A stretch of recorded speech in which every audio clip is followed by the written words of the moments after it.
कुछ ऐसे विज्ञ साधक हैं, 3 वर्ष हो गए अभी तक कूलर नहीं लगाया गर्मी में। जब हमें पता चला तो आज आदेश किया उसको तुरंत व्यवस्था। उसने कहा नहीं, हम अपना स्वभाव नहीं बिगाड़ना चाहते, आप आज्ञा करेंगे तो पालन करेंगे, पर हमारा यही आंतरिक भाव कि हम अपना स्वभाव नहीं बिगाड़ना चाहते। धन्यवाद, चलो। जब अपने मार्ग में चले ना तो हमको भगवान ने प्रतिकूलता ही दी। यही पड़ोस हमारे कमरे की बिजली काट दी गई। क्यों? ईर्ष्या इतनी प्रबल। जानते हो कितना आनंद होता है, थोड़ी देर पसीना से लथपथ, फिर पूरा शरीर शीतल, ना ऊपर छत में जाना, ना कोई यंत्र, और कोई अगर वो एक छोटा सा पंखा ऊपर लगा था आश्रम की व्यवस्था से, तो भगवान की कृपा से जहां से हमारे कमरे का कनेक्शन था बिजली काट दी। पूरी गर्मी, सर्दी, बरसात सीधे प्रकृति का वार सहो।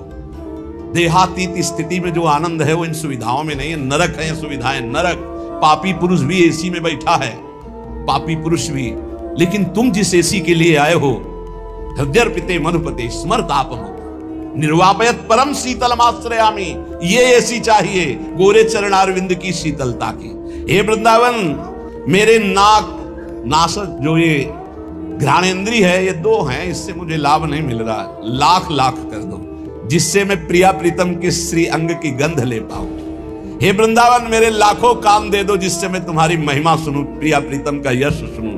हे वृंदावन, मैं कोटि कोटि चरणों से बार बार तुम्हारी प्रदक्षिणा और तुम्हारे गलियों में भ्रमण करना चाहता हूं, ऐसा कृपा कर दो। ये हमारी भावना इतनी सुंदर बन जाए कि प्रभु की चर्चा, प्रभु का रूप, प्रभु की श्रीअंग की चढ़ी हुई तुलसी पुष्प आदि, यही हमारा जीवन बन जाए। भोग वासना नहीं। हम जिन महापुरुषों को देखा है उत्तम अवस्था में पहुंचे हुए, ये सब भेष धारण करके मनमानी आचरण करना, भोगों में रति रखना, ये तो ऐसा समझो कि चक्रवर्ती सम्राट का पोशाक रख के फुटपाथ में 1-1 रुपया मांगना, ऐसा समझो। व्याकुलता होनी चाहिए हमें भगवत तत्व के साक्षात्कार की, वो मुझे नहीं दिखाई दे रही। जैसे दृष्टि ललकती है ब्रह्मबोध संपन्न महापुरुष के दर्शन के लिए। ब्रह्म तो सब है, लेकिन ब्रह्मबोध तत्वज्ञ महापुरुष के दर्शन के लिए दृष्टि प्यासी है। भगवत प्रेमी महापुरुषों की उन्माद अवस्था दर्शन की प्यासी है। वही प्राप्त करने के लिए आपको प्रियाजू ने चयन किया है। आप विश्राम मत मानिए। अगर भोगों में विश्राम मानेंगे, रोज समय कट रहा है, अगला समय आने वाला भयंकर रोगों का सूचना मिल जाएगी, परेशान हो जाओ। कैसा कैसा जीवन में मोड़ आता है। देखो, साधक सोचा था क्या, गलित कुष्ठ से कमरे में बंद रहता है हर समय। कैसी सजा है, हर समय बंद रहता है कमरे, बाहर निकलना मुश्किल। ओ नहीं, क्या तुम सोने से मढ़ा के आए हो? तुम्हारे ऊपर क्या रोग का आक्रमण नहीं हो? आज स्वस्थ हो तो तुम्हें खान पान अच्छा लग रहा है। भुलावे में माया का खाद्य है डाल देना, मत भूलो भाई। ऐसी ऊंचाई में पहुंच जाओ कि तुम्हें दुख कोई छू ना पाए। यहां कोई भी किसी तरह से सुखी नहीं है। इसका नाम दुखालय, मृत्यु लोक है। आप लोग तो समझ जाओ, आप लोग तो उठो इस भाव से। कोई समझाने वाला नहीं, केवल माया का प्रवाह चल रहा है। कितना माया का देखो भ्रम, कितना भोग एकत्रित कर ले, कितना भोग ले, कितना रुपया एकत्रित कर ले, बस इतना ही है, कुछ नहीं। ये नाटक है माया का। स्थूल शरीर का राग, सूक्ष्म शरीर का राग, कारण शरीर का राग त्याग करके अपने स्वरूप में स्थित हो जाए। जीवन मुक्त, मृत्यु के भय से रहे। गंगा किनारे हफ्ता भर भोजन नहीं मिलता था, हफ्ता भर। गांव जाना नहीं, गंगा किनारे ही प्रारब्ध साथ जो मिले, आश्रमों में ठहरना नहीं। वृक्ष या कोई ऐसा मंदिर जो किसी की सेवा में नहीं, 12 से शंकर जी की ऐसे। ओ तब परमात्मा साक्षात्कार, तब कोई दिव्य अनुभूतियां। लगो भाई लगो। अगर इसी जन्म में दिव्य, हम कल्याण का तो ठेका लेते हैं। एक बार श्री जी की शरण में आ गया, हरिवंश शरण हो गया, राधा नाम जप रहा है, वृंदावन दर्शन का, कल्याण वाली तो सब बातें हो गई। अपने कल्याण के लिए थोड़ी है, अपने कल्याण करने के लिए हैं। भयमुद मंगलकारी, मंगल में नहीं, मंगलकारी, मंगल करने वाले बनने के लिए। ये वेश किसके लिए? मंगल करने के लिए, जगत मंगल के लिए। श्रीपाद कह रहे, कर्णे शंकुः प्रवेश्यः किमपि, कह रहे कर्णे शंकुः प्रवेश्यः किमपि यदि शृणोत्यते तदीयस्य दोषान्। बोले यदि प्रियालाल की चर्चा के सिवा प्रपंच की बातें हम कानों में सुने तो कील गड़वा लें अपने कानों में। श्रीपाद कह रहे, अच्छा लगता है 4 लोग बैठकर प्रपंच की बात करते, संसार की बात, हंसी मजाक। नारायण हरि भजन में 5 अनुस्वाद, विषय भोग, निद्रा, हंसी, जगत प्रीति, बहु बात। अच्छा नहीं। पता नहीं कैसे परमार्थ पथ के पथिक बन गए। अंदर जब भूख नहीं है तो फिर भोजन क्या करेगा, चाहे जितना। और आप सच्ची मानो, आप नहीं चाहोगे तो आपका कल्याण किसी की करने की सामर्थ्य नहीं है। सदैव दीपक तले अंधेला पाया गया है, समझ लीजिए। 2 दीपक जल जाए तो अंधेला खत्म हो जाए, उसका प्रकाश इसके नीचे, इसका प्रकाश उसके नीचे। तो अगर शिष्य अपना दीपक प्रज्वलित नहीं किया, भक्ति कर दीप प्रेम करी बाती, गुरु का दीपक जल रहा है और पीछे नीचे जितने अंधेरे हैं वो अंधेरे में ही रहेंगे। इसलिए दीपक की तरह जलो कि किसी भी दीपक के तले अंधेरा न रह जाए। इससे 4 दीपक जल गए तो एक दूसरे के दीपक से प्रकाश अंधकार नहीं रहेगा। पर पाया जाता है दीपक तले अंधेला कहा जाता है ना, वो यही अंधेला होता है। देहाभिमान, देह प्रियता, चिकनी एकदम चमड़े तो गुस्सा आती है। इसे रद्दी कागज बनाना था तो इसे सजा रहे हो। माता पिता गुरु में यही अंतर है। जब आप ऐसे चलोगे ना चिकने बन के, तो माता आशीर्वाद देगी, पिता आशीर्वाद, गुरु जलेगा। कहा देहाभिमान में पुष्ट हो रहा। और जब दैन्य भाव, प्रशांत चित्त एकदम, नाम जब दृष्टि गई तो घूर्णित नेत्र, तब गुरु का हृदय आशीर्वाद, जाओ हमारा मंगल हो, आगे बढ़ो, हमसे भी आगे बढ़ो, हमारी स्थिति से भी तुम आगे बढ़ो, हम तुम्हें अपने कांधों में बैठाल कर उठाते हैं, देखो तुम हमारी स्थिति से भी आगे बढ़ो। गुरु कृपा, वृंदावन है वृंदावन, गुरु कृपा प्रसाद। चाहते हैं कि जाते जाते ऐसा 2-4 तो चमक पड़े, पक्का मानो पक्का। ये ना सत्संग बंद हो, ना भगवत चर्चा बंद हो, ना जय जयकार बंद हो श्री जी का। तैयार इसके लिए जलना पड़ेगा, आवे में तपना पड़ेगा। और यहाँ इसी में बैठने से तपने में दोनों में अंतर है। नहीं भाई, अभी वो रंग नहीं आया जिस रंग के लिए हम तड़प रहे हैं। वो रंग कुछ है जो हम बार बार कह रहे हैं, इसको पकड़ो। क्योंकि ये स्थायी दुकान नहीं है सामने जो तुम देख रहे हो, ये कभी भी राधे श्याम इसका। तो हमें लगता है कि जल्दी से जल्दी जो हम देना चाहते हैं वो पकड़ो, उसको पकड़ लो। पर वो हम तभी दे सकते हैं जब आप रहने में रहोगे। बिना रहने के हमारी सामर्थ्य नहीं कि हम आपको दे सके, और रहने में रहोगे तो हमारी सामर्थ्य नहीं कि हम रोक सके। पहुंच जाएगा आपके पास। जैसे नहीं कहते कि यार बढ़िया तो सब है लेकिन मजा नहीं है, बस वैसे ही हमारा मन कह रहा है कि अभी मजा नहीं है। मजा तो जिधर दृष्टि जाए उधर भगवदानंद में घूर्णित नेत्र, तपस्या से परिपूर्ण जीवन। जिह्वा छेद्या प्रमादाद यदि वदति समुत्पाट यमीक्षते चेत। मैं सीधा वृंदावन के उस महामहिम महात्म को प्राप्त करना चाहता हूं जिसे रसिकों ने प्राप्त किया है। ऐसे हमको नियम लेने होंगे। अपनी जबान को मौन, आहार पर बिल्कुल संयम ले आओ। ज्यादा तुम्हें नहीं करना है। मान लो हमारी बात, आपकी आध्यात्मिक शक्ति आहार पचाने में ही खत्म हो जाती है, तो एक दूसरा आहार तैयार हो गया। शाम वाला पूज्य श्री रोटी राम बाबा ऐसे सिद्ध महापुरुष थे, कभी किसी का सम्मान नहीं करते। सिद्ध पुरुष थे, सीधे दृष्टि देखते ही वही बोलते थे जो उसके आचरण बना लिया। बहुत उनसे, उनके सामने जाने में डरते थे सब। उनके भाई गुरु भाई थे। ये सिद्धों के राज्य में, ये भारत सिद्धों का है।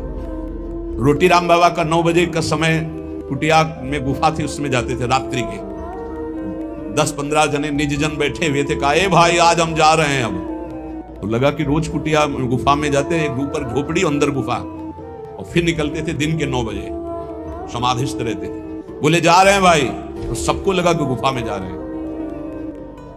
एक थे बहुत बड़े, 20-25 लोग राइफल लेके चल, पर उनका स्वभाव यही था, वो सीधे एक्सरा करके बात करते थे जिनसे बात कर। उनकी बेइज्जती हो गई। कहते हैं ऐसा कि उन्होंने ही ऐसा, ये इतनी चिड़ैया उनकी काट कर ले गए थे। पर वो पहले से जानते थे। बोले, ए भाई हमारे जाने का समय आ रहा, आप सब लोग जाओ। तो सबको लगा गुफा में जाने की बात कह रहे हैं। सिद्ध पुरुष बहुत कृपालु, बहुत करुणा में, कोई समझ नहीं पाता। वो कड़वी बात कहते थे जीवन सुधारने के लिए। तू क्या कर रहा है, उठ। तो जो तो कहा कि साधु हो के ये सब, क्या तुझे परमात्मा पर विश्वास नहीं? क्या तूने परमात्मा तत्व का बोध नहीं प्राप्त किया? क्या तू निर्भय तत्व में स्थित नहीं जो इन लोहा लंगड़ की तेरे को जरूरत पड़ती है? ऐसे वो कटु वचन। उनके गुरु भाई थे सिसोलर वाले महाराज जी। सुबह वो गंगा स्नान करके, एक भक्त ने भिक्षा के लिए कहा था तो भिक्षा के लिए गए। आपको आश्चर्य होगा, हमने दर्शन किए जाकर के, बिल्कुल विश्वास मानना। उनको सूचना मिली कि आपके गुरु भाई रोटी राम बाबा का परम धाम गमन हो गया, किसी ने उनको ऐसा, तो उनका अच्छा, वही लेट गए। 20 वर्ष तक वैसे ही लेटे रहे, करवट नहीं बदला 20 वर्ष तक। आपको आश्चर्य होगा इसलिए पहले का, और हमें भी आश्चर्य हुआ, तो हम गए थे पैदल, सिसोलर गए थे पैदल, और महाराज के दर्शन के, बिल्कुल जीवन मुक्त महापुरुष। बस 5-5 मिनट में केवल गर्दन एक बीता उठती थी, ऐसे ऐसे एकदम बड़ी जोर की दृष्टि डालते, उसकी ऐसे हो जाते। रोज सुबह उनकी पादुका गंगा जल से भींजी हुई और गंगा जी की बालू, और हर समय 200-400 आदमी बने रहते थे, 200-400 कि भाई सुबह तड़के उनकी पादुका गंगा जी से भिजो दी गई, थोड़ी बालू डाल दी गई। जिस घर में गए थे घर खाली हो गया, उनको दूसरा नया घर दिया गया, वो केवल उनके दर्शन के लिए था। ऐसी 20 वर्ष महात्मा उठे रहे। आज भी आप, शायद है कि आधुनिकता चली है तो आप सर्च करके देखना, सिसोलर के महात्मा जी, उनका चरित्र आ जाएगा, उनके दर्शन। क्या यार संतों ने प्राप्त की, 20 वर्ष करवट नहीं बदली, उठ के बैठे नहीं, कभी खड़े होके चले नहीं, और रोज गंगा जी की रेणुका और उनकी पादुका गंगा जल से भींजी हुई मिलती है। और आश्चर्य, ऊपर के बाल सफेद और नीचे से काले जग रहे थे। नवीन अवस्था का प्रादुर्भाव, 20 साल महात्मा, ना खाना ना पीना। आपको आश्चर्य लगेगा, कोई उनकी छाती में पेड़ा रख रहा है तो कुत्ते आके खा के चले जा रहे हैं, कोई 5000 रुपया रख रहा है तो कोई उठा के ले जा रहा है, तो कोई ऐसे भगवान की तरह सेवा हो। सिद्ध महापुरुष 20 वर्ष बाद शरीर पूरा किया, सैया पर लेते। ये वो मार्ग है, ये भगवत मार्ग है। यार दिव्यता नहीं प्राप्त करोगे तो साधुता का मतलब क्या रह गया। श्रीपाद प्रबोधानंद जी महाराज कह रहे हैं, वृंदावन गुण वृंदान्यनिश ममंदानुरागेण। 6 महीने में ध्रुव जी ने परम पद प्राप्त किया, जो ब्रह्मा जी को भी प्राप्त नहीं है। ब्रह्मा का परमेष्ठी पद है, और कहां?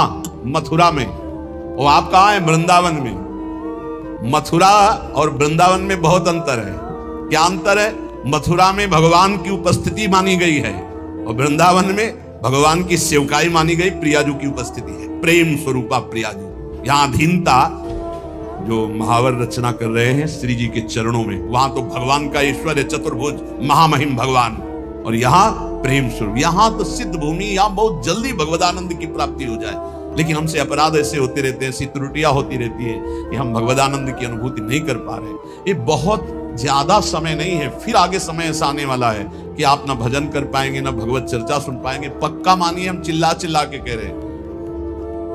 कुछ दिन पहले महापुरुष कह गए कि देखना वृंदावन में लताएं नहीं रह जाएंगी, महल खड़े हो जाएंगे। हरिराम व्यास जी पद में वो सब दिखाई दे रहा है।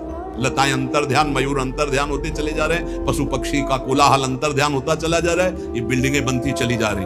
ऐसे ही हम कह रहे हैं, अभी जो समय भजन का है, भजन करके भगवत प्राप्ति कर लो, आगे समय आने वाला है। नहीं, ये खेल कूद में मत समय नष्ट करो। ये जीवन केवल ड्रामा है, केवल नाटक है, ये कुछ दिन के लिए मिला है, कुछ दिन के लिए। अगर इसमें भगवत प्राप्ति नहीं कर पाए तो किसी योनि में नहीं कर पाओगे, और अभी नहीं कर पाए तो अभी ये तो समझ लो 4,32,000 वर्ष का कलयुग है, अभी 5,000 वर्ष है, आगे कर ही नहीं पाओगे। क्यों? ऐसा खान पान, ऐसा व्यवहार, ऐसी सच्ची कह रहे हैं, सत्य मार्ग किन्हीं किन्हीं के दिमाग में है, नहीं सब गायब होता चला जा रहा है। भगवत तत्व की तरफ से तो बिल्कुल उदासीनता होती चली जा रही। कोई बिरले महापुरुष हैं जो केवल भगवत प्राप्ति के लिए इस मार्ग में चल। बहुत ही माया का प्रभाव बढ़ रहा है, आगे चलकर ऐसा ही हो जाएगा। अभी तो अब आप बताओ, अपना वृंदावन महाप्रेम स्वरूप है, एक से एक भजनानंदी संत अंतर ध्यान होते चले गए, पकड़ में नहीं है। पूज्य चंद्रशेखर बाबा रात दिन भजन में टुकड़ा मांगकर ब्रजवासी खाते, रात दिन गए। 1-1 लाख आदमी गीता जी का उपदेश सुनकर के शांति को प्राप्त होता। पूज्य श्री स्वामी राम सुंदर अंतर ध्यान, जिनकी कलम से देश विदेश में लाखों भगवत प्राप्त हुए और होते रहेंगे। पूज्य भाई जी चले गए। बड़े बड़े जो महापुरुष इस जगत के कल्याण, वो सब अंतर ध्यान होते गए। आज अपने बीच में सत्संग का अभाव समझो, ये चल रहा है तो चल रहा है। सत्संग जो सीधे भगवत प्राप्ति करनी, मनोरंजन करना, तालियां बजाना, ये वो इस तरह से संसार का भोगों का संग्रह करना बहानेबाजी से, ये आज ये प्रसंग है, इतने ये दान करो, वो दान करो, आज ये कन्या दान करो, आज ये दान करो, लेकिन सीधे मन का भंजन करके स्वरूप बोध प्राप्त करो। इसके लिए जो सत्संग बहुत दुर्लभ बात है। अभी जो आपको मिल रहा है उसका लाभ ले लो। खान पान पर संयम करो, सोना कम करो, बोलना बंद करो, हंसी मजाक बंद करो, नाम जप करो। अगर आपको लगता है कि मनोरंजन के बिना जीवन नहीं चलता तो इस संसार के हीरो हीरोइनों से तुम मनोरंजन सीखना चाहते हो, प्रिया प्रीतम से मनोरंजन, जहां कोटि कंदर्प दमनीय रूप है, जिनकी मंद मुस्कान के लिए बड़े बड़े ब्रह्म ऋषि तड़पते हैं, उनके साथ उनका नाम है जनमन रंजन। वो अपने भक्तों का मनोरंजन करते हैं। प्रिया, हमारे मन का रंजन है प्रिया प्रीतम, हमारे मन का रंजन है कीर्तन, हमारे मन का रंजन है भगवत लीला कथा। तुम संसारी आदमी नहीं हो, तुम भागवतिक पथ के अनुगामी हो, इसलिए चलो। इसलिए हमारी प्रार्थना है, उन्नति प्राप्त करो, अध्यात्म उन्नति प्राप्त करो। कुछ नहीं है, ये संग्रह परिग्रह भोगने की वासना का त्याग कर दो।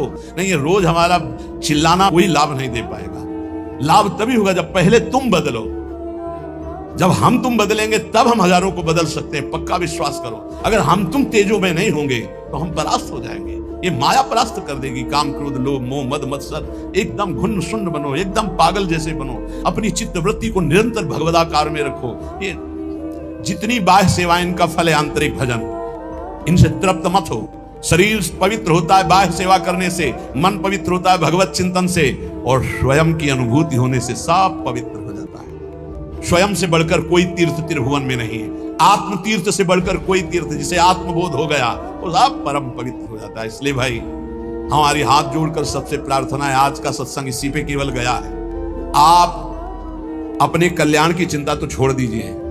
आपको जो ये मानव देह मिला है, ये परम हित के लिए मिला है, अध्यात्म की दिव्य अनुभूतियों के लिए मिला है। कल्याण बहुत छोटी चीज है, आप उसको ना गौर की। कल्याण तो हो गया जीवन भर वैश्यागामी रहा, जीवन भर वैश्यागामी रहा।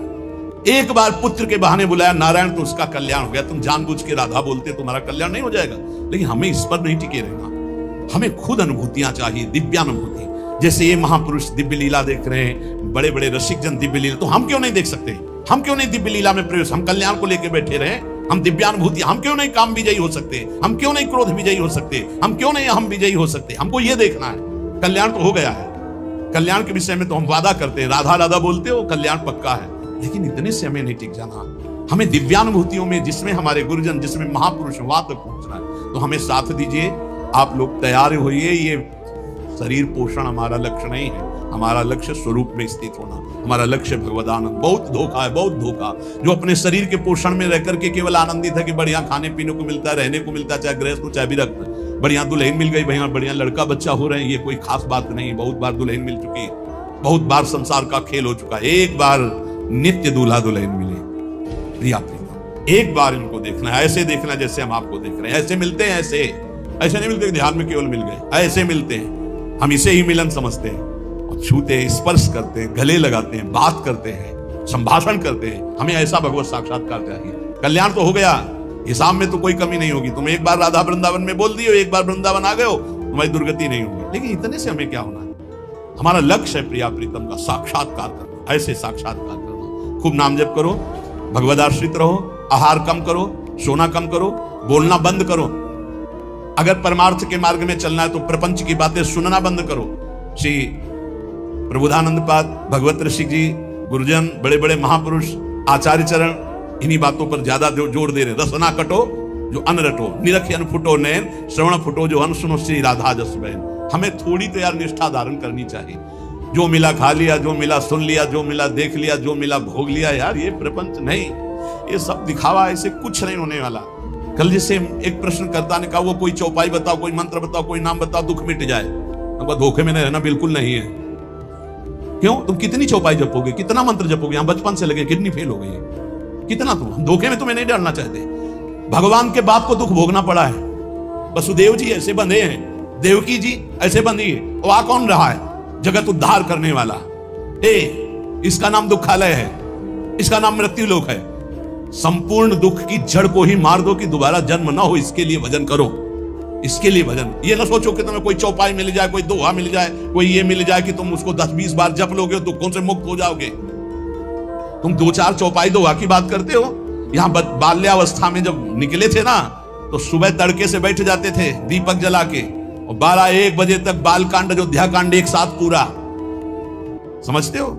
सुबह से जब गायत्री अनुष्ठान मिला, 108 मुट्ठा कुशा की यहाँ, कुशा की 35, ब्राह्मण के घर जन्म हुआ था, मूंज की मेखला, और खड़े होकर गायत्री। दोनों किडनी फेल है। कर्मों का भोग अवश्य में भोक्तव्यम कृतम कर्म शुभाशुभम। ये भजन होता है, साधना होती जड़ मिटाने के लिए। अब अगला जन्म नहीं होगा, अनंत जन्मों का हिसाब किताब बराबर अब जा रहे हैं श्री जी के पास। श्री जी के पास जाना है। इसके लिए हमारे पास प्रश्न करो, हमारे पास प्रश्न न करना कि हमारा जुखाम कैसे खत्म हो जाए, हमारा दुख कैसे खत्म हो जाए। नहीं खत्म होगा। भगवान अवतरित हुए, सुबह राज तिलक होना है और सामय के 14 वर्ष का वनवास निश्चित हो गया। नंगे पैर विशेष उदासी भेष, तुम क्या चीज हो?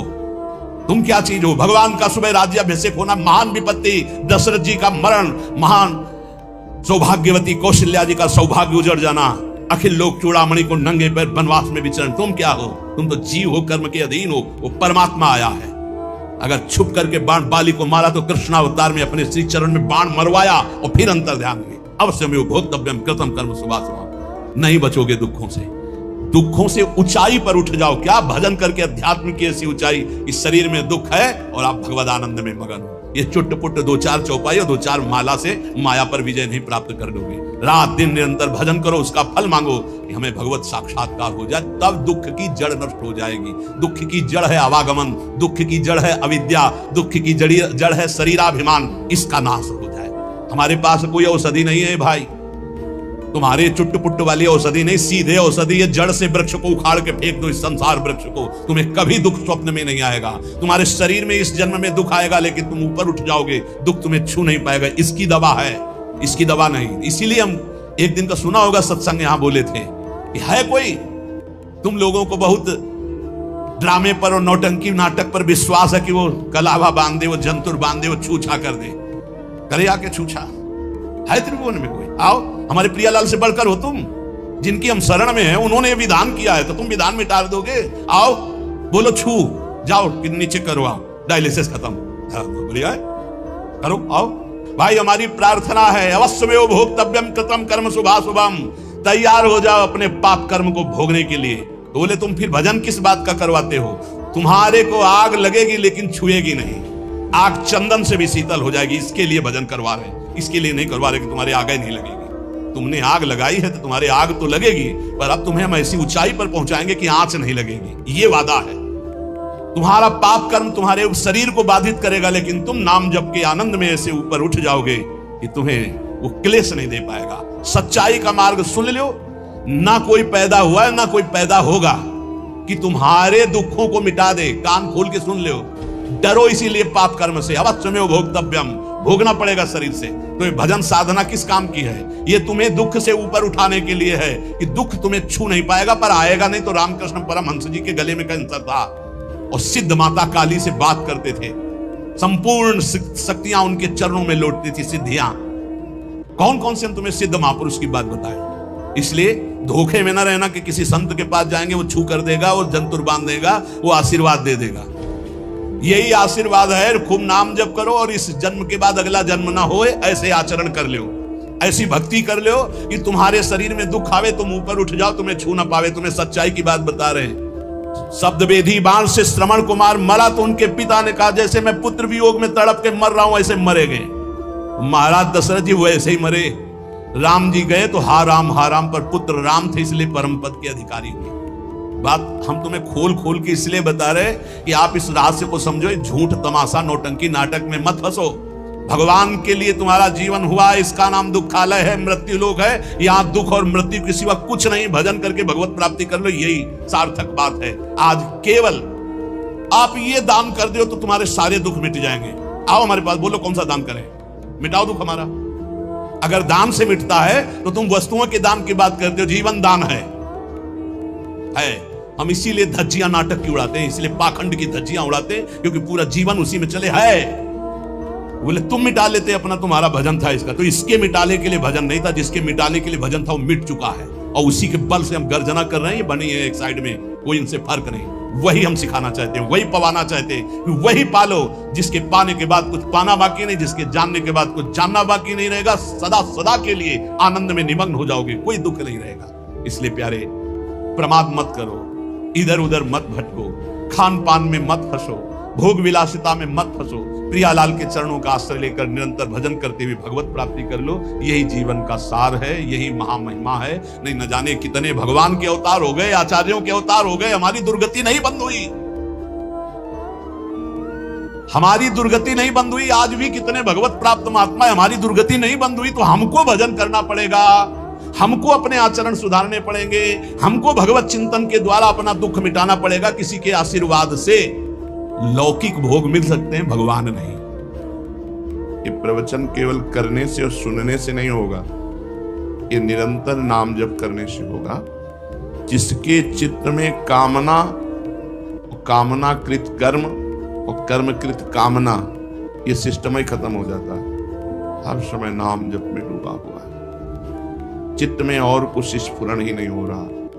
बात को पकड़ना है, हमें इतना नाम जप करना है, इतना नाम जप एकतार करना है कि बीच में अंतराय ही ना रह जाए कि हमारा मन कोई कामना कर पावे। जो सिद्ध पुरुष होते हैं, जिनका केवल भगवान में मन लगा है, केवल भगवान का आश्रय है, केवल भगवान से संबंध है, उनके चित्त में कामना और कर्मों के बीज का उदय ही नहीं होता है। एकमात्र श्री भगवान में स्थित रहते हैं, क्योंकि उनके आसक्ति का विषय भगवान, उनकी आश्रय का विषय भगवान, उनके संबंधी भगवान। तो मन केवल भगवान में, इसी का नाम भक्ति है। केवल भगवान में हर समय 24 घंटे स्थित रहना, और उस स्थिति में रहते हुए भी सांसारिक कार्य करना। दिखाई दे रहा है व्यापार, नौकरी, कार्य। महाराज अम्बरीश चक्रवर्ती सम्राट है, परम ज्ञानी जनक जी राजा हैं। बड़े बड़े महापुरुषों ने ज्ञान योग, भक्ति योग, कर्मयोग, इन सब योगों को संसार में करते हुए, प्राप्त करते हुए दिखाया। प्राप्त स्थिति में भी संसार के कार्य करते हुए। कोई ऐसा ना समझे कि ऐसी स्थिति में नौकरी नहीं हो सकती, व्यापार नहीं हो सकता, किसानी नहीं हो सकती, घर गृहस्थी के कार्य नहीं हो सकते। नहीं, भगवान वो सामर्थ्य देते हैं। कर तुम अकर तुम अन्यथा कर तुम, सर्व सामर्थ्यशाली भगवान अपने चिंतन करने वाले को, अपने आश्रित को, अपने संबंधी को इतना बल देते हैं कि जो कार्य है वो बिल्कुल सम्यक रूप से ऐसे ही होगा, और वैसा होते हुए भी वो करता नहीं है, उसके अंदर कोई कामना नहीं। ये भजन से समझ में आएगा, ऐसे नहीं समझ में आएगा, क्योंकि हर समय कामनाओं में ही विचरण करते रहते हो। देखो ना, हर समय कल्पना, मनोराज्य, भूत भविष्य का चिंतन, वस्तु व्यक्ति स्थान का चिंतन, भगवत चिंतन कहाँ है? अभी आसक्ति भगवान से थोड़ी है। तो भजन, सार बात भजन। जिसकी दृष्टि में शरीर से अपनापन नहीं रह गया, इतना भजन। धन से प्रियता नहीं रह गई, ना अपना न पराया। न शरीर से प्रियता है अपने, न पराये। न अपने धन से प्रियता है, न पराये धन पर नजर है। ये भक्त की कसौटी है। ये शरीर तुम नहीं हो, कुछ ही क्षणों में अभी छूट जाए तो घंटा पूरा होगा और ये केसी घाट में जलने के लिए पहुंच जाएगा। जिस शरीर से इतना प्यार करके भगवान की इस दुर्लभ भक्ति को प्राप्त करने के लिए हम प्रमाद कर रहे हैं, जिस शरीर को अपना मानकर यही शरीर अभी भगवान अंतर्ध्यान हो जाए तो इस शरीर को अभी 1-2 घंटा में राख में परिणित बना देखोगे कि जलाकर राख कर दिया गया। तो अपने शरीर में और पराये शरीर में, जो हम इनसे प्यार करते हैं, हमारा इनसे लगाव है, ये दोनों नाशवान हैं। तो जो ना अपने शरीर से प्यार करता है, ना पराये शरीर से प्यार करता है, ना अपने धन से प्यार करता है, ना पराये धन से प्यार करता है। प्यार नहीं है, पर धन को तिजोरी में ही रखेगा, खर्चा यथोचित ही करेगा, लेकिन उसे प्यार नहीं। परिवार में सबसे बर्ताव प्रेम का करेगा, सबको, जिससे भाई बंधु पिता माता सबसे, लेकिन संबंध किसी से नहीं, केवल भगवान से। ये कला भक्ति में आती है। तो जिसकी दृष्टि में अपने शरीर, पराये शरीर, अपने धन, पराये धन, इसका भाव मिट जाता है।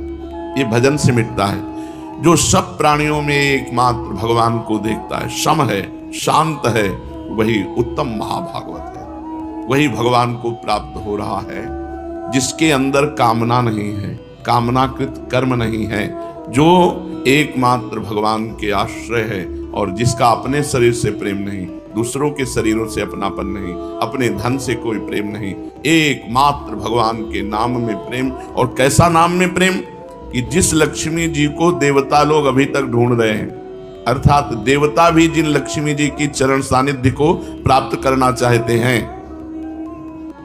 वो त्रिभुवन की राज्य लक्ष्मी दी जाए तो एक पल के लिए भी जो भगवान के नाम को नहीं छोड़ता, वही उत्तम भागवत है।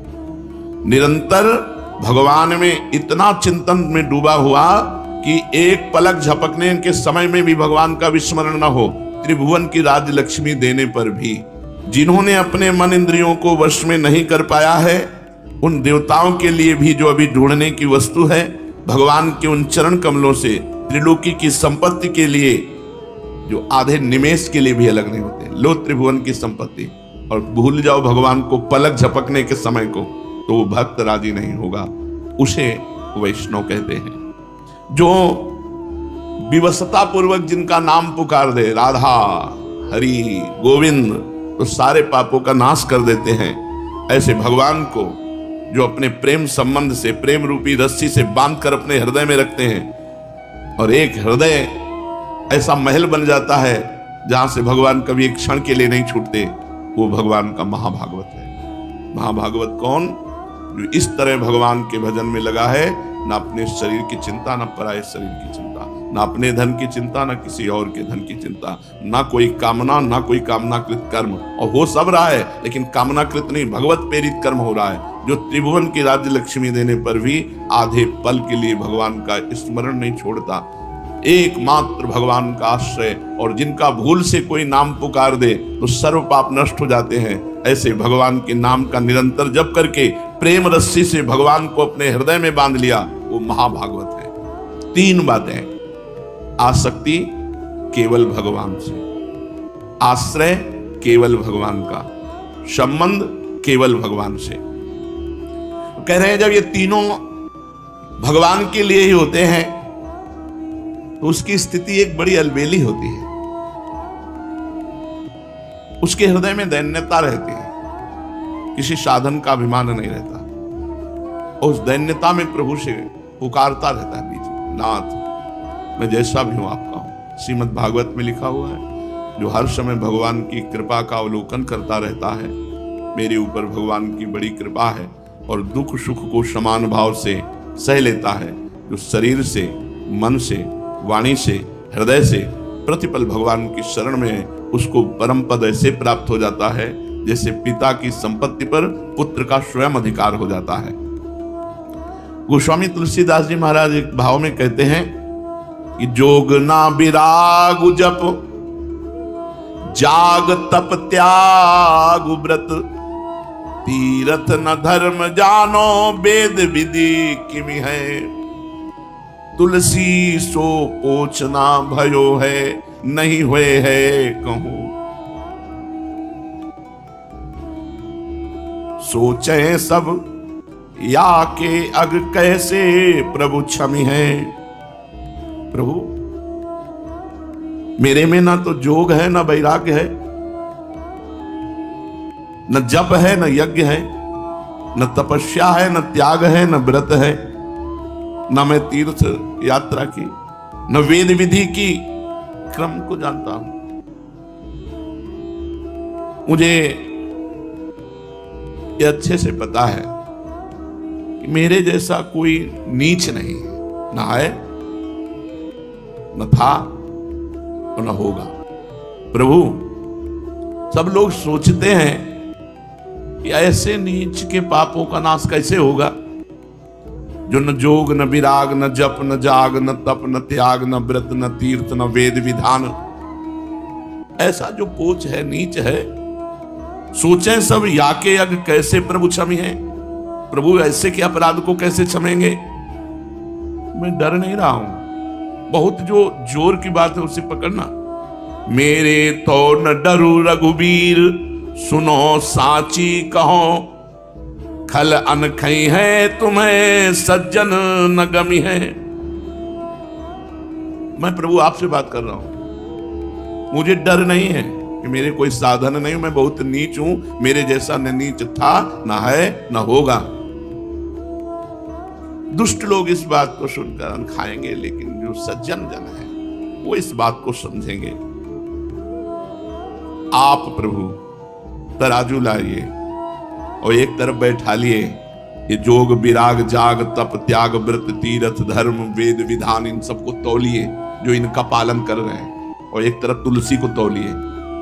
भले सुकृति के संग मोहि तुला तौलिए तो नाम के प्रसाद भारू मेरी और नमी है। यदि हे रघुवीर स्वयं आप तौलने वाले बने और एक तरफ इनको बैठा लिए, तपस्वी, त्यागी, तीर्थ, धर्म, वेद विधान, व्रत अनुष्ठान करने वालों को, और एक तरफ मुझ नीच तुलसी को बैठा लिए, तो मैं प्रभु आपसे कहता हूं तराजू मेरी तरफ झुकेगा, मेरा भार होगा। क्यों? क्योंकि मैं केवल नाम का सहारा लिए हूं। ये बात समझना, केवल नाम। रात दिन भगवान के भजन में जिसका बीतता है, इस कोटि से न अपने शरीर की परवाह, न दूसरे शरीर की परवाह, कोई चिंता नहीं, न कर्म की न धर्म की, हर समय निरंतर नाम चल रहा है। जीवन की सबसे बड़ी भूल होगी यदि नाम छोड़कर और कोई बात हमारे दिमाग में आवे। सबसे बड़ी हानि होगी जब नाम छूटेगा। ऐसे नाम को पकड़ो। कह रहे भले सुकृति के संग मोहि तुला तौलिए तो नाम के प्रसाद भारू मेरी और नमी है। मैं और किसी बल से नहीं बोल रहा। श्री हरिवंश नाम बल लहो, अपने मन भाई सब कहो, रहो शरण हरिवंश की। प्रभु के नाम में अपार सामर्थ्य। क्या जाता है इसमें? क्या है? आराम से बैठे हैं, पड़े हैं, खड़े हैं, चल रहे हैं, क्रियारत है या क्रिया विहीन है, हर समय नाम चले। नाम योग से बढ़कर कोई योग नहीं। जो सतत प्रीति पूर्वक भजन करता है, इससे बड़ा कोई योग नहीं। हमारा संबंध प्रभु से है और हम प्रभु के नाम का जप कर रहे हैं, प्रभु के आश्रय में है। अब प्रभु की जिम्मेवारी बनती है ज्ञान कराना। इस जगत से जब तक ज्ञान नहीं होता तब तक हमारा उद्धार नहीं होता। तो भगवान कह रहे हैं ज्ञानम ते हम, तुम्हें मैं ज्ञान दूंगा। जैसे भगवान ने कहा कि तेषाम सतत युक्तानाम भजताम प्रीति पूर्वकम तो ददामि बुद्धि योगम तम ये न माम उपयांचते। मैं उसे बुद्धि योग प्रदान करता हूं जो सतत मेरा नाम जप करता है। तो यहां भगवान कह रहे हैं यदि तुम केवल मेरे मन वाले हो, मेरे आश्रित हो, मेरे से ही संबंध रखते हो, युंजन योगम मदाश्रया, तो कह रहे हैं फिर मेरी ड्यूटी बनती, मेरी जिम्मेवारी बनती है कि तुम्हें मैं सच्चा ज्ञानी बनाऊं। क्योंकि भक्त कभी अज्ञानी नहीं होता। गरुड़ महाज्ञानी गुण राशि, विश्वामित्र महामुनि ज्ञानी। जो भगवान के चरणों का आश्रय लेता है उसके हृदय में दिव्य ज्ञान जागृत हो जाता है। तो भगवान अर्जुन को कहते तुम मेरे मन वाले बनो, मेरे आश्रित हो, मेरे से संबंध रखो, तो अब मैं तुम्हें ज्ञान प्रदान करता हूं। अब भगवान ज्ञान प्रदान कर रहे हैं कि क्या है ज्ञान, समझो। ज्ञानम ते हम सविज्ञानमिदं वक्ष्याम्य शेषतः यद ज्ञात्वा नेह भूयोऽन्यत् ज्ञातव्यमवशिष्यते। तेरे लिए मैं ये विज्ञान सहित ज्ञान संपूर्णता से कहूंगा, जिसको जानने के बाद फिर तुझे कुछ जानना बाकी नहीं रहेगा, सब कुछ तू जान जाएगा। ऐसा मैं तुझे ज्ञान प्रदान करता हूं। ये भगवान प्रदान करते हैं। जब कोई भगवान में मन लगाता है, भगवान के ही आश्रित रहता है और भगवान से ही संबंध रखता है, तो उसे किसी से ज्ञान पढ़ने पूछने की जरूरत नहीं रहती। भगवान वो सुना देते हैं, भगवान वो हृदय में स्फुरित कर देते हैं। ज्ञानम तेहम सविज्ञानमिदं वक्ष्याम्य शेषतः। भगवान कहते हैं अर्जुन, अब मैं विज्ञान सहित ज्ञान कहूंगा, तुम्हें कहूंगा और मैं खुद कहूंगा और संपूर्णता से कहूंगा। ऐसे तो प्रायः ब्रह्म ऋषियों से सुना गया ज्ञान, गुरुदेव से सुना गया ज्ञान और लाभ मिलता है, परंतु यहां मैं स्वयं कह रहा हूं, जगत गुरु, परम गुरु, सब गुरुओं के गुरु, यहां मैं स्वयं कह रहा हूं। स्वयं कौन? समग्र परमात्मा। मैं स्वयं स्वरूप का जैसा वर्णन कर सकता हूं वैसा दूसरा वर्णन ही नहीं कर सकता, क्योंकि वो अपनी बुद्धि के द्वारा जितनी बुद्धि उतना अनुभव करते हैं या सुनकर बोल रहे हैं। हम तो ज्ञान स्वरूप ही हैं, हम तो आत्म स्वरूप ही हैं, इसलिए मैं बोल रहा हूं। कोई भी ज्ञान प्राप्त करता है तो जितनी बुद्धि होती है उतना ही प्राप्त कर पाता है, पूरा ज्ञान नहीं प्राप्त कर पाता। पूरा इसलिए कह दिया जाता है कि उसकी बुद्धि इतनी है इसलिए उसको पूरा ज्ञान हो गया, लेकिन ज्ञान अनंत है। उस महिमा अनंत भगवान की कोई पार नहीं पार पाया। सरस्वती अपनी बुद्धि के अनुसार वर्णन करती हैं, ऋषि मुनि अपनी बुद्धि के अनुसार, लेकिन भगवान यहां कह रहे मैं स्वयं वर्णन कर रहा हूं। मैं सदा अलुप्त ज्ञान हूं, मेरा ज्ञान कभी त्रिकाल में लुप्त नहीं होता। और ऋषि मुनियों का लुप्त हुआ, फिर साधना के द्वारा उन्होंने ज्ञान प्राप्त किया, और उतना ही प्राप्त किया जितना उनकी बुद्धि है। इसलिए मैं पूरे संपूर्ण ज्ञान का वर्णन करता हूं। भगवान के संपूर्ण ज्ञान में निर्गुण और सगुण दोनों आते हैं, तत्व रूप और लीलावतार रूप। तत्व रूप भगवान निराकार स्वरूप सर्वत्र विराजमान है, लेकिन साकार स्वरूप वृंदावनम न परित्यज्य पादमेकम न गच्छति। तो निर्गुण रूप सुलभ अति, सगुण जान नहीं कोई, सुगम अगम नाना चरित, सुनि मुनि मन भ्रम होई।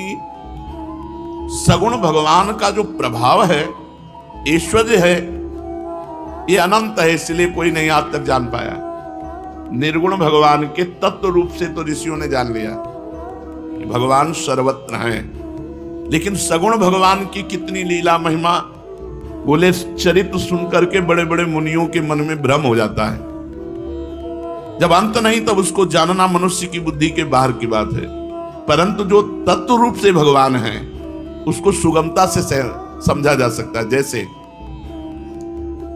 सोना समझ लिया, लेकिन गहने लाखों बन सकते हैं, करोड़ों बन सकते हैं, हजारों अनंत बन सकते हैं। ऐसे सोना है भगवान, और उनकी लीला विभूतियां वैभव अनंत, कोई पार नहीं पा सकता।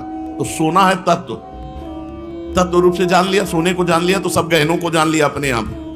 गहने जानने चलोगे तो बड़ा विस्तार है, क्या क्या बनता है सोने का, कितने गहने बनते हैं। तो तत्व रूप से भगवान को जाना जा सकता है, लेकिन अवतार भगवान की, विभूतियां भगवान की, लीला भगवान की, चरित्र भगवान की, बातें भगवान की कोई नहीं पार पा सकता। अब ये तत्व रूप से कैसे हो सकता है? वृंदावनम परित्यज्य पादमेकम न गच्छति, एक कदम भी वृंदावन से बाहर नहीं जाते। तो वासुदेवा सर्वमिति, कोई कण ऐसा नहीं जहां भगवान न हो, तो कैसे बैठेगा?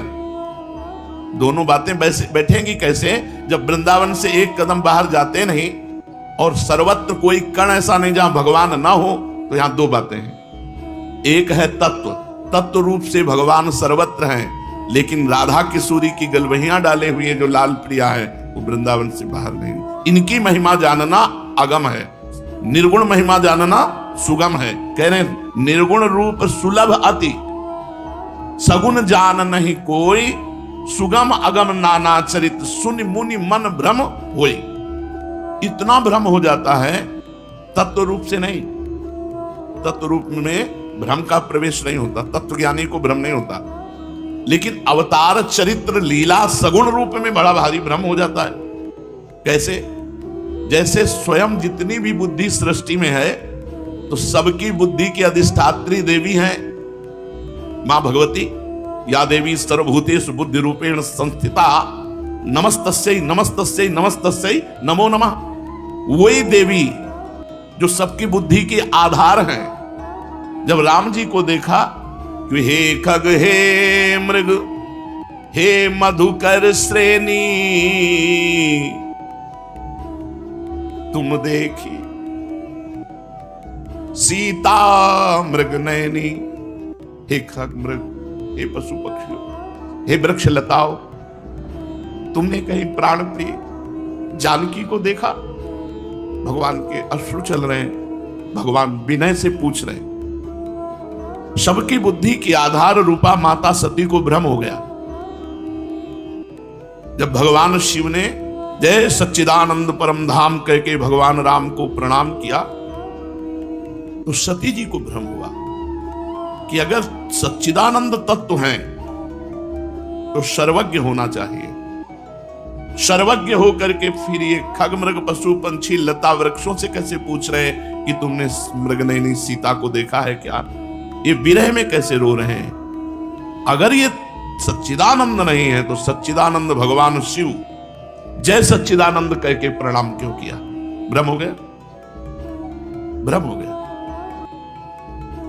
बड़ा भ्रम से लीला का विस्तार हुआ। काकभूषुंड जी ने देखा कि भगवान कवल पा रहे हैं, किनका गिरा तो उठा करके मुख में लिया। तो उठाने के लिए जब दौड़े तो भगवान भयभीत होकर भागे। काकभूषुंड जी ने कहा, मैं तो दास हूं प्रभु का। क्या सर्वज्ञ है? क्या इनको पता नहीं कि मैं दास हूं? दास को देखकर भयभीत होकर क्यों भागे? क्या ये वही भगवान है जिनकी मैं आराधना करता हूं? तो लौट करके तिरछी चितवन से देखा और हंस दिया। जे हंसे तो काकभूषुंड जी भगवान के मुख से उदर में गए। उदर में देखा वही अखंड ब्रह्मांड अनंत लीलाएं, और वहां भी वही लीला चल रही। बड़े विचलित हुए, तब मुख से बाहर आए, भगवान की ये की तो भगवान ही। फिर भगवान भगे। बड़े बड़े मुनियों के मन में इस बात से भ्रम हो जाता है जब भगवान साकार रूप लेकर लीला करते। तभी कह रहे, निर्गुण रूप सुलभ अति, सगुन जान नहीं कोई, सुगम अगम नाना चरित, सुनि मुनि मन भ्रम होए। जब भगवान महाभारत का युद्ध कराकर वापस लौट रहे हैं, उतंक ऋषि के आश्रम में विश्राम करने के लिए गए तो उतंक ऋषि ने भगवान से कहा कि हे कृष्ण, तुम्हारे रहते हुए कौरवों के वंश का विनाश हो गया। अगर तुम चाहते तो वो बच जाते, तुमने चाह नहीं, इसलिए तुमने अपराध किया और मैं तुम्हें दंड दूंगा और मैं शाप देता हूं। और जे हाथ में जल लिया तो भगवान ने कहा, ऋषि तुम किसको शाप दे रहे हो जानते हो? देख मेरी तरफ। वो विराट रूप जो भगवान ने दिखाया, कांप गए। जलवल तो अनंत अन्य गिरा, भगवान के चरणों में लौटे। उन्होंने कहा, क्यों अपनी तपस्या को नष्ट करना चाहता है? देख कहीं तेरा श्राप मुझे स्पर्श कर सकता है। तो मुनि मन भ्रम हो गया ना, भगवान की सुगम लीला को देख करके इनके मन में भ्रम हो गया कि ये तो, और साप देने को तैयार हो गए। और साप दे भी दिया देवर्षि नारद जी ने। जब ब्याह उनका नहीं होने दिया और जिस राजकुमारी से ब्याह होना था स्वयं भगवान वर्ण करके ले, तो उन्होंने साप दे दिया। भ्रम हो गया ना। बड़े बड़े मुनियों के भी भ्रम को अंदर विस्तार कर दे, ऐसी भगवान की अवतार लीला होती। तो यहां कह रहे कि परमात्मा की संपूर्ण विभूतियों और सामर्थ्य को कोई जान नहीं सकता, परंतु तत्व से उन्हें सब कोई जान सकता है। तत्व से सब कोई जान सकता है, लीला चरित्रों से नहीं। बड़े बड़े मुनियों के मन में भी भ्रम हो जाता है। इसको तो तत्व ज्ञानी तत्व से संपूर्णतया भगवान को जान सकता है। परमात्मा को तत्व से जानने पर, तत्व से समझ लेने पर कोई बाकी नहीं रहता, पर वो पूरा जान लिया है ऐसा नहीं कहा जा सकता। जैसे प्यास लगी है तो छक के जल पिया तो अब हो गया कि हमने जल पी लिया, हम छक गए। तो क्या पूरी सृष्टि का जल पी लिया? क्या तुमने उतना ही जल पिया जितनी तुम्हारी प्यास थी। तो तुम्हारी बुद्धि में जितनी जिज्ञासा थी उतना ही परमात्मा को जानना, संपूर्ण परमात्मा को नहीं। अतः भगवान श्री कृष्ण कह रहे हैं, जो मैं उपदेश कर रहा हूं यदि इसे तुम सुनोगे तो तुम उस बात को जान जाओगे जिसके बाद कुछ जानना बाकी नहीं रहता। और मैं स्वयं तुम्हें उपदेश कर रहा हूं।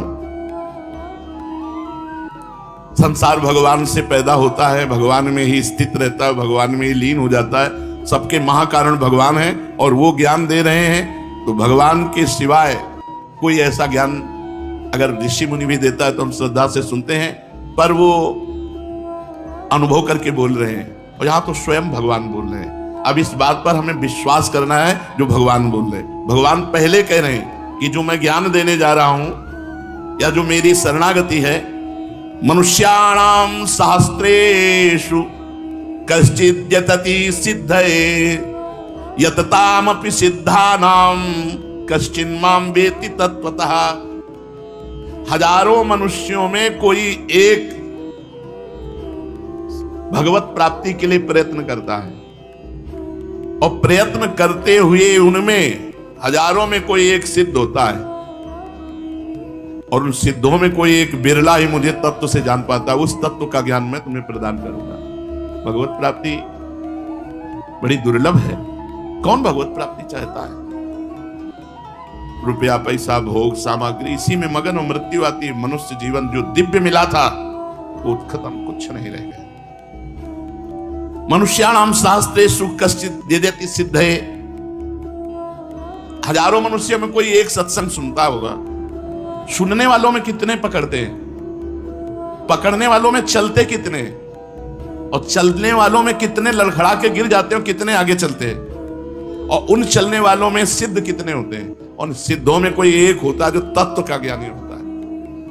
हजारों मनुष्यों में कोई एक धर्मात्मा होता है। हजारों धर्मात्माओं में कोई एक वैराग्यवान होता है। हजारों वैराग्यवानों में कोई एक ज्ञानी होता है। हजारों ज्ञानियों में कोई एक तत्व ज्ञानी होता है। हजारों तत्व ज्ञानियों में कोई एक जीवन मुक्त होता है। हजारों जीवन मुक्तों में कोई एक भगवत प्रेमी महात्मा होता है। ये भगवान पार्वती जी शिव संवाद में है, रामचरितमानस में। यहां भगवान कह रहे हैं मनुष्याणाम सहस्रेषु कश्चित् यद्यति सिद्धये। देखो आप लोग कितनी कृपा का मार्ग तय कर चुके। आप अब इस बात में नहीं है कि हजारों में कोई एक सुनने वाला फिर चलने।